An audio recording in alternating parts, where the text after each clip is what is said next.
السلام علیکم every one, دس از سلمان ایاز. اور جی بہت زیادہ خوشی ہو رہی ہے. آج میں بیٹھا ہوں ڈیرہ اسماعیل خان میں نیشنل کلب میں دریائے سندھ کے کنارے.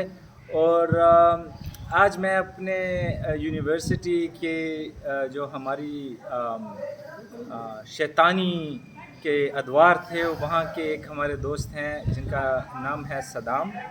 اور صدام صاحب آج کل پی ٹی سی ایل میں اپنی جو ہے نا خدمات سر انجام دے رہے ہیں. ادھر ہی ہے تو ان کے ساتھ میری بڑی شیطانیاں رہتی ہیں. ہماری بڑی فلسفانہ گفتگویں ہوتی ہیں، معاشرے پہ بات کرتے ہیں، مذہبی گفتگو بھی ہوتی ہے، شعر و شاعری بھی ہوتی ہے. صدام ایک دور میں بہت اچھا لکھتے بھی تھے. آج کل زندگی ان پہ غالب آئی ہوئی ہے، رشتے ان پہ غالب آئے ہوئے ہیں. تو میں تو چونکہ ان رشتوں سے فی الحال میں نے برات کا اعلان کیا ہوا ہے، بغاوت کا اعلان ہے، تو اس لیے میں ابھی ان انفلوئنسز میں نہیں آیا کہ میری تخلیقی قوتیں جو ہیں وہ زیر زمین دفنا دی جائیں. تو بہرحال صدام صاحب ہمارے ساتھ ہیں. صدام صاحب کیسے ہیں آپ؟ الحمدللہ، اللہ کا مزاج اچھے ہیں؟ شکر اللہ. خیر و عافیت ہے. آج جی ماشاء اللہ ہماری ایک لمبے عرصے کے بعد پھر سے بیٹھک ہوئی ہے. شعر و شاعری کا دور چلا، کھانا پینا ہم نے کر لیا ہے. تو صدام صاحب ذرا اپنی زندگی کے بارے میں بتائیں، اپنے بارے میں بتائیں، کچھ پرانی یادیں.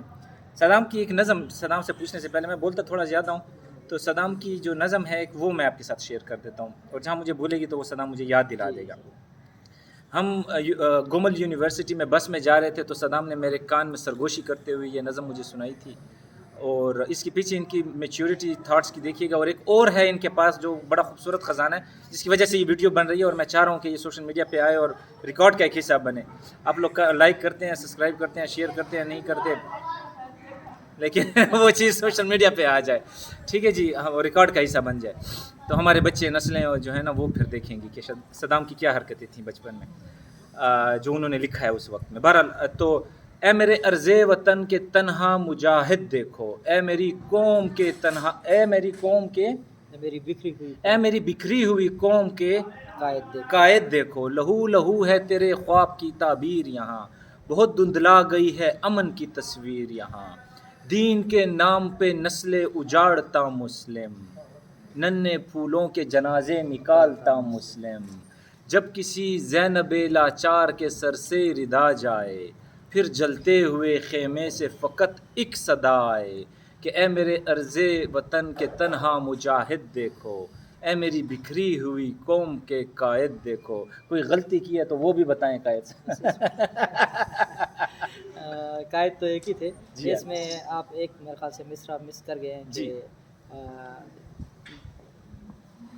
یہ دین کے نام پہ دین کے نام پہ نسل اجاڑتا مسلم، ننھے پھولوں کے جنازے نکالتا مسلم. بنت ہوا کی عصمتوں کو نوچتا شاہین، بنت ہوا کی عصمتوں کو نوچتا شاہین.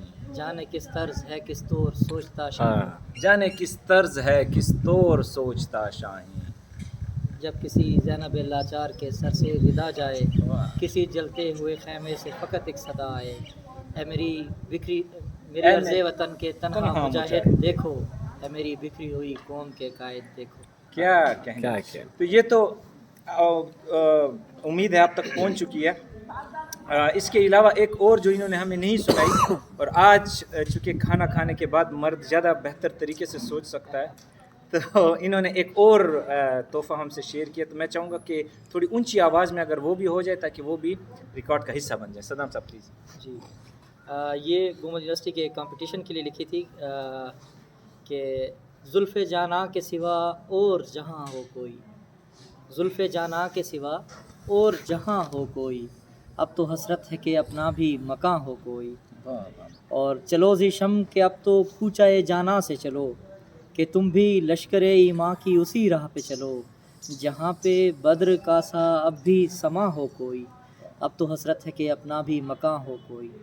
اور جب تلک سوچ کی اس جھیل میں پستی رہے گی، عمر مغرب کی ہی تقلید میں کٹتی رہے گی، اب تو قرآن سا پیمانہ یہاں ہو کوئی، اب تو حسرت ہے کہ اپنا بھی مکاں. اس کو ایک بار پھر سے کریں، مجھے بہت پسند. اور جب تلک سوچ کی اس جھیل میں پستی رہے گی، جب تلک سوچ کی اس جھیل میں پستی رہے گی، کیا کہیں، عمر مغرب کی ہی تقلید میں کٹتی رہے گی. میں چونکہ ابھی مغرب سے آیا ہوں تو اس کا اثر مجھ پہ زیادہ ہوگا. تو اب تو قرآن سا پیمانہ یہاں ہو کوئی، اب تو حسرت ہے کہ اپنا بھی مکاں ہو کوئی. کیا کہیں. اور اب تو حسرت ہے کہ اقبال کا شاہین بنوں، اب تو حسرت ہے کہ اقبال کا شاہین بنوں، اب تو اقبال کے ہر خواب کی تعبیر بنوں، میری پرواز کا اب اور جہاں ہو کوئی، اب تو حسرت ہے کہ اپنا بھی مکاں ہو کوئی۔ اور آخری بند ہے کہ جس کو میری قوم کا ہر فرد پکارے لبیک، ہم تمہارے ہیں تمہارے ہیں تمہارے لبیک، اب تو قائد سبھی انسان یہاں ہو کوئی، واہ، اب تو حسرت ہے کہ اپنا بھی مکاں ہو۔ کیا شکریہ۔ کیا بہت بہت شکریہ صدام، اللہ تعالیٰ آپ کو بہت سلامت رکھے، آمین۔ اور ہماری دعا ہے کہ ایک بار پھر سے آپ کی کریٹیوٹی جاگے۔ تھینک یو، ٹھیک ہے، میری بھی خواہش ہے، خواہش ناتواں ہے، آہا، اور آپ کا بہت شکریہ کہ آپ نے ٹائم دیا، بہت شکریہ اور صاحب، کافی ٹائم سے ملنے کی کوششیں کر رہے تھے، کبھی آپ اویلیبل نہیں تھے کبھی میں نہیں تھا، ایسے ہی تو انشاءاللہ ملاقاتیں امید جاری کرتے ہیں رہیں ملاقاتیں جاری رہیں۔ ملاقاتیں جاری رہیں گی، رہنی چاہیے، جی رہنی جی، چاہیے جی۔ اور اسحاق آپ کا بھی بہت شکریہ، آپ نے اس خوبصورت محفل کو جو ہے نا کیمرے کی آنکھ میں قید کیا ہے۔ اسی اپنے پن کے ساتھ کہ اپنا بہت سارا خیال رکھیے، سلامت رہیں، خوش رہیں، خوشیاں بانٹیں، چھوٹی چھوٹی چیزوں میں مثبت پسندی کو ترجیح دیں۔ صدام نے آج مجھے ایک نئی بات بھی سکھائی ہے کہ کیا سکھائی ہے کہ رشتوں میں دل بڑا کیسے، دل کیسے بڑا کرتے ہیں، اور اگر چھوٹی چھوٹی چیزوں میں آپ پڑ گئے تو دنیا کی حقیقتیں آپ پہ اشکار ہو جائیں گی، رشتوں کی حقیقتیں آپ پہ اشکار ہو جائیں گی، اور زندگی بہت اوکھی تھی ویسی تے مساتی میں کر تو کہ تو جیرا ہے نا ای سبق کو اپنے نال گین تے زندگی جی۔ تو thank you very much everyone, Saddam once again thank you very much, thank you, خوش رہیں۔